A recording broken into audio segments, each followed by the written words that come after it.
The Democracy That Delivers podcast is brought to you today by the Anti-Corruption and Governance Center at CIPE. This is the podcast where we talk about corruption in its many forms. And now to your host. Hello, everybody. My name is Frank Brown, and I'm here to welcome you to the CIPE Democracy That Delivers podcast today, brought to you by the Anti-Corruption and Governance Center here at CIPE, the Center for International Private Enterprise. We are very, very pleased today to have a special guest joining us from Paris, Viviane Schiavi, and she heads up the Anti-Corruption and Corporate Responsibility section of the International Chamber of Commerce.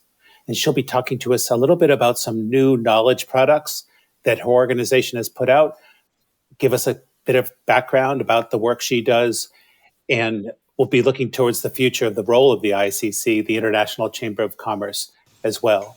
By way of background, Viviane Schiavi is the global policy lead for the Anti-Corruption and Corporate Responsibility section at the International Chamber of Commerce, the ICC.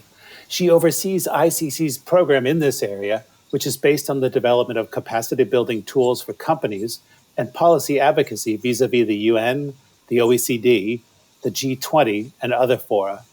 The ICC Commission on Anti-Corruption and Corporate Responsibility that Viviane manages brings together over 400 companies worldwide, and those companies are engaged in integrity, anti-corruption, and supply chain responsibility. Viviane is an attorney and member of the New York Bar with over 20 years' experience in international commercial law practice and global policy. She is a graduate of Bard College and the City University of New York Law School. Before joining ICC, Viviane practiced international commercial law in New York City and in Paris. Welcome, Viviane. Thank you, Frank. Glad to be here. And I'm very, very pleased that as my co-host, we're joined today by Anna Kompanek, the Director for Global Programs at the Center for International Private Enterprise, or CIPE. And Anna, by way of background, she heads up the unit at CIPE that incubated and supported and nurtured what became the Anti-Corruption and Governance Center, which is what I head up at CIPE. So this is a really good fit as far as co-hosts go. And with that, I'll turn it over to Anna for the first question. Thank you very much, Frank. And Viviane, great to have you on the podcast. So CIPE and the International Chamber of Commerce are no strangers. Our two organizations have known each other and collaborated in many ways over the years, including collaboration at the World Chambers Congress or the resource we jointly created on anti-corruption compliance principles for chambers and associations. So it's wonderful to reconnect with you.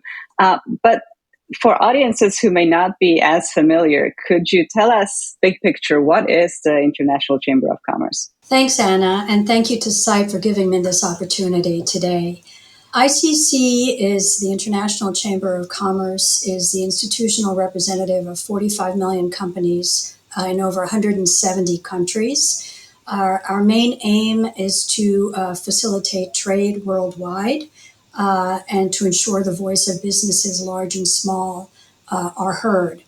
The way we facilitate trade is in many ways. We offer services for dispute resolution. ICC's International Court of Arbitration is one of the foremost in the world. We also offer another suite of tools for dispute resolution services, including mediation, appointment of experts. We also engage representing businesses with regard to governments. So this work is housed within our ICC policy department. So there we both do advocacy with regard to governments, and we also develop rules to facilitate trade. The INCO terms are widely known terms for contracts. The UCP 600, I think it is now, are documentary credit rules.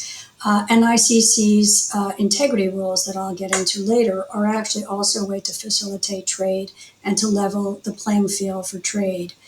ICC has 4 or 5, I think, strategic objectives to tackle trade frictions, to promote access to justice and the rule of law, which is where our anti-corruption work sits very squarely, and the DRS and arbitration work, to accelerate trade digitalization, to enable climate action, and to enhance multilateralism. So Basically, we like to say that we try to facilitate business and trade every day and everywhere. So, Viviane, that's fantastic context to give us a sense of the breadth and depth of the ICC's work. And those are huge numbers you're talking about. I wanted to zero in a little bit on the actual anti-corruption work that you do at the ICC and your practice specifically, and get a sense what the relevance is to the everyday operations of companies and how you may serve as a bridge to those enforcement agencies and all those different government entities around the world that are preoccupied with anti-corruption work. No, happy to get into that. I mean, basically, ICC's work on anti-corruption is in capacity building and guidance to tools and how to do business with integrity, how to do it in a way that is not only compliant, but sometimes even beyond the requirements of the law. So just to back up a bit, to mention that ICC was a pioneer in the area of business integrity. We first issued our rules on anti-corruption in the 70s to help companies comply with the FCPA. The ICC anti-corruption rules are the cornerstone of our role and work in anti-corruption. But we've since developed a whole suite of anti-corruption tools that are actually free online at ICC WBO, and that are based on the principle of self-regulation, and that are actually most widely used by SMEs. They're very kind of plug-and-play, concrete, practical, developed by business for business. These aren't long, articles. And in addition to the ICC anti-corruption rules, we have the ICC anti-corruption clause, which is a simple clause to be included in private contract whereby the parties commit to complying with the anti-corruption rules or to putting in place a compliance program. So we also have a whole suite of tools. In addition to that, we have the ICC guidance on responsible business in challenging contexts, which we just issued in August to advise businesses how to do business responsibly in a crisis and other challenging contexts. We have issued ICC updated guidelines on whistleblowing, which are a key integrity tool, of course. ICC guidelines on conflicts of interest, on gifts and hospitality, and as well as RESIST, which is an anti-solicitation tool that we developed, a multi-stakeholder action with the World Economic Forum, UN Global Compact, and Transparency International. How to resist to an attempt at solicitation and extortion and keep the business.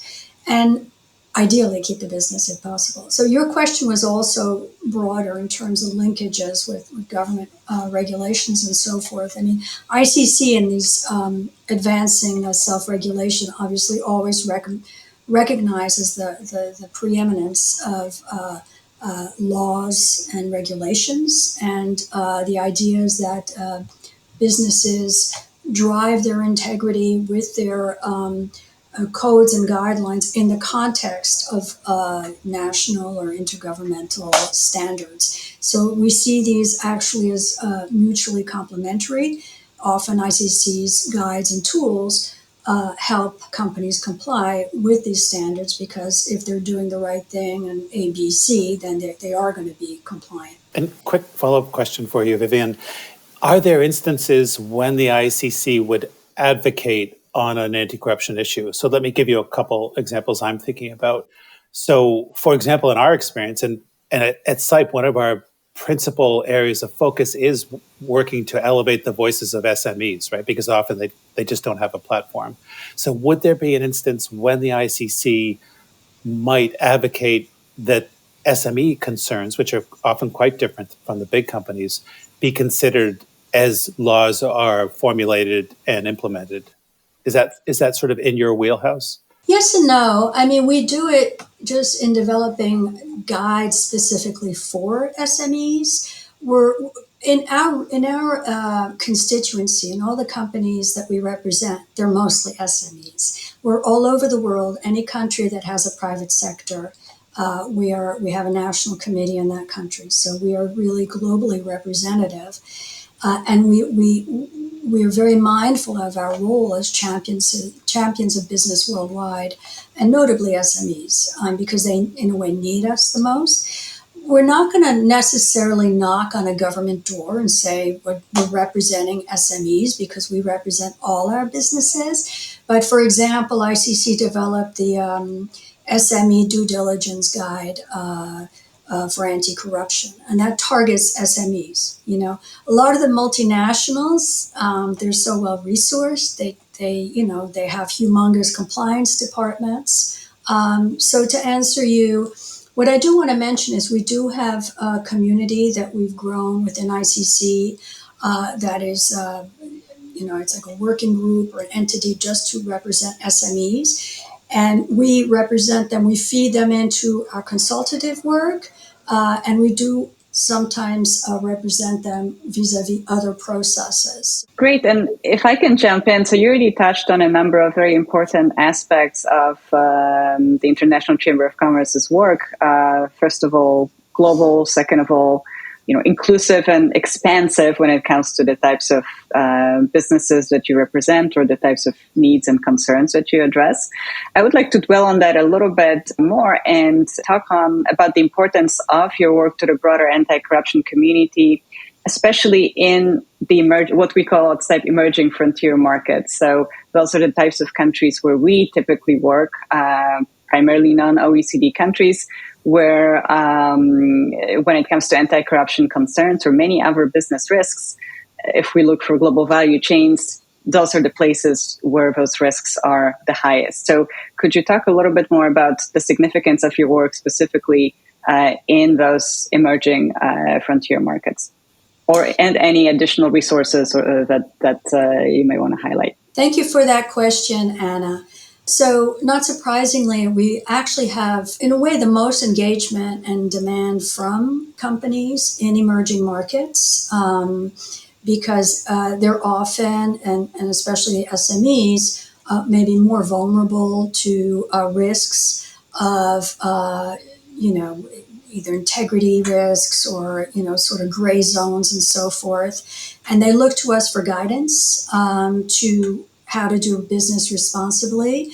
And also, quite frankly, not just to do the right thing, but to keep the business, right? Because they're vulnerable, they need the business. They're often smaller entities in the supply chains of bigger companies. And the bigger companies require them to be compliant because of laws and regulations that have extraterritorial application. In other words, the bigger companies are going to tell the smaller companies in the supply chains, sometimes in high-risk markets, you've got to do X, Y, or Z, or else we're not doing business with you, because they can't afford the risk, right? So these companies that, again, we represent throughout the world, our tools are translated in dozens of languages. They come to us to, kind of know how to do the right thing. So it could be either the anti-corruption rules, the supply chain due diligence, even the guidances in the gray areas, I like to call them, such on gifts and hospitality and conflicts of interest. These provide then guidance to not just be compliant, but to stay in these global supply chains. There's, as you know, a new EU legislation on due diligence and labor supply chains. And, sometimes you're talking about really small companies in countries that this is applicable to them. So these are the kind of tools that help keep them in the supply chain. Another thing we have, and thanks to our global network of national committees, is that they themselves in their countries, they have mirror commissions that follow what we do, but often adapt them to their context. And for example, in Brazil, there's a very effective integrity certification program for SMEs, where the more global companies in the country are partnering with that as a way to support basically the businesses in their country and keep the smaller businesses viable. In Mexico, there's a strong integrity program in partnership with a local university, which is also certifying and training smaller companies so that they can stay in the global supply chains and keep the business. So those are examples of what we do. And also the guidance on responsible business in challenging contexts addresses sensitive contexts, and I'll get into that next, but that are often in high risk emerging markets. Great. Thank you so much, Viviane, for those examples. And I think you emphasized a very important aspect of your work, that it is very much demand-driven, very much rooted in local needs and approaches. In other words, it's not, you from Paris necessarily coming up with the rules, but really using local knowledge and local needs and local concerns to create the resources and guidance for businesses worldwide. Can you tell us a little bit more about the resource you just mentioned, guidance on responsible business in challenging contexts? I mean, arguably, more and more contexts, country contexts out there are becoming challenging. So that is definitely one resource that is very timely and demand-driven. Can you tell us a little bit more about it? Yes, thanks for that question, Anna. So this is the ICC Guidance on Responsible Business in Challenging Contexts. So again, if you just go into ICC WBO for World Business Organization, you find it all online free. We just issued this in August. So this basically came to us out of challenges that some companies were facing with the Russian-Ukraine conflict. And so we developed this guidance with the support of consultants. And I should say the methodology was very rigorous because we did confidential interviews with a number of companies facing challenges in different contexts. So different contexts in the world, in-country conflict, two-country conflict. Sometimes it was more an issue of the human rights of certain ethnicities in a country. So, and based on those interviews, and also based each time also with interviews with civil society in that country, which was a necessary voice, we developed this guidance, which is basically guides countries on how to, in a situation of conflict, how do you address situations of basically, do you stay or do you go? I mean, that's one of the issues. Sometimes, one would think just leave, and maybe for the optics that would be better. Sometimes there are employees that are very dependent on jobs and they don't have necessarily anything to do with the governments that are creating issues. So the prism of this guidance goes actually beyond anti-corruption and takes on a lot of the guidance of the UN Guiding Principles on Business and Human Rights. So it's a new area that we're issuing guidance on, but it really seemed necessary, and to give a framework for companies to evaluate these really tricky situations in terms of the different factors to take into account. So this can be an armed conflict, a gross human rights violation, the imposition of trade sanctions, a coup d'etat, sometimes a mix of all of these. Often a company's under immediate pressure to do something right away. And what we do with this guidance is give them a sort of checklist of things to look at. I mean, a priority is, for example, ensuring the safety of its workforce, top priority, okay? Avoid rushing into a decision under pressure of scrutiny. Respecting the human rights of all affected stakeholders, so including employees and the impacted communities, even if it's not just the employees. Using leverage. Sometimes if the company stays, they have more leverage than if they leave, And if they have to leave, who do they give their business to, right? Identifying more, how can I say, human rights respectful entities on the ground that could carry the business forward. So it's basically a checklist for these types of situations that we've developed. So Viviane, if you don't mind, I had a quick follow-up question. So I'm assuming that the ICC represents businesses that are on both sides of conflicts, right? And that's one of the really interesting and impressive dimensions of the ICC is the breadth of your membership. And I'm wondering, how do you navigate a situation like that when you have combatant countries businesses on both sides, issues may be the same for different reasons. You have lots of inputs into the guidance you just released. How do you navigate that? We hear all sides. We have a sort of baseline approach, which is always endeavoring to be neutral. We are an international organization. We are not meant to take sides. We often have a sort of a trade focus. And, in terms of this type of guidance, because there's all parts of the house, we're not going to get caught into a two-country conflict. And if there's any aim to try to get us in that situation, we will not be there, because that's not our role. On these guidances we develop, we hear different sides, but we always stick to our own basic principles, that is to advance integrity and the rule of law. So we're not going to be hijacked by a self-interested side. We know how we're not going to go there. And we'll just develop principles that can be applied in different areas. So I don't want to sound like I'm tiptoeing around. I've honestly been at ICC a long time, and I've never found myself in an intractable situation. Interesting. And I would note that at CIPE, this is in Sudan, but we launched an ambitious effort called Business for Peace earlier this year with a big conference in Addis Ababa, given the war going on in Sudan. And some of the principles of that approach touch on what you're talking about, Viviane, is looking for the common elements, whether it's trade, commerce, whatever it is, but the common elements that the business community finds as a potential platform for peace building. So thank you.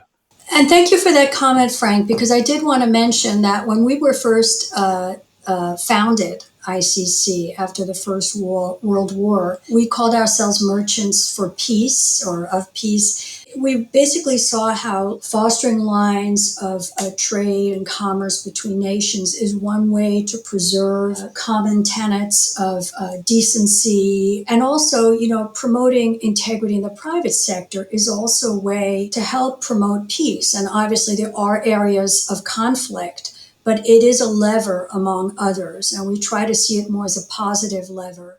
So I had one last question on my side, which has to do with the role overall of the private sector in fighting corruption. And that's a huge, broad question, but I wanted to narrow it down a little bit and focus on what you've been describing as your interest and thrust regarding SMEs. And at CIPE, one of the things that we notice when we're working with SMEs on anti-corruption issues is that there's a point at which SMEs, especially in highly corrupt environments, they have to take substantial risk if they're going to go from a business model that includes giving bribes to obtain licenses and permits and taking care of inspectors and all the things they need to do to operate a business in a highly corrupt environment. And as they make the transition from that stage of their development to going clean, right, putting in place compliance programs, sort of backing away from that highly corrupt culture, that's very, very risky for them as a business, and sometimes physically for the entrepreneurs themselves, like threats and that sort of thing. And one of the things that we've observed, and my guess is that you do a substantial amount of work, is that in that moment, if SMEs can work collectively and have a collective voice, it gives them some cover, and they can move the needle and begin to change the overall business and enabling environment in a way that they can't as individual businesses. And I'm wondering if you could just talk a little bit about your experience, which is, I think, more substantial than mine, at least, in that space and what you've observed over the years. Thanks for that, Frank. And that's a good question. And again, I should note that SMEs make up an important part of our constituency, but we represent companies of all sizes. And they often do like to work with us we have a global anti-corruption commission, I should mention, that has about 400 company members around the world, and they join us and work together, often because they do have dilemmas and scenarios they face in the field, and they are looking for peer learning and capacity building. I should mention that I have been for a while at ICC in this role, and the landscape has been evolving. Even, 10, 15 years ago, it was a much different landscape. The private sector were the bad guys and all the problems with them. And now we're really getting to a space where the private sector is and is seen to be as more of a driver for integrity. But I should say that, especially when I was first on, people would come to us and join the commission. And even then, Chatham House rules, even in the space of our confines, and there wasn't virtual meetings and it was all physical and in person, very, very cagey and not wanting to be named. But then they would bring out all the challenges and issues in our meetings because they wanted to learn. And sometimes there were sectoral initiatives, or Resist was built on in the field real life cases that companies brought to us. And it took a little bit of doing finally to convince the companies to be named as contributors at the start. But they did end up being named. Because obviously, and people sometimes didn't even want to get involved, because if they were seen to be involved with ICC's anti-corruption, it's like, oh, well, something's going on there. But now the narrative is evolving, and this is it continues to be a space, not just for peer learning, but also for collective action, multi-stakeholder action. And our next biannual commission meeting next week, we have the UN Global Compact, we have the World Economic Forum. We don't want to duplicate, we don't want to compete. We want to promote synergies between us. So we're connecting between us, but we're also connecting companies with different initiatives. So I do think that that's something that ICC can bring.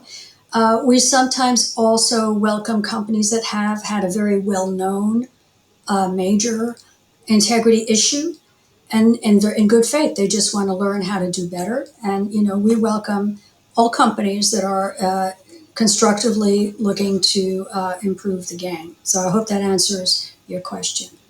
Great, thank you so much. And you already started talking a little bit about sort of what's next or future plans for your work. Do you see any new issues on the horizon? Do you have plans for perhaps new resources or new lines of engagement?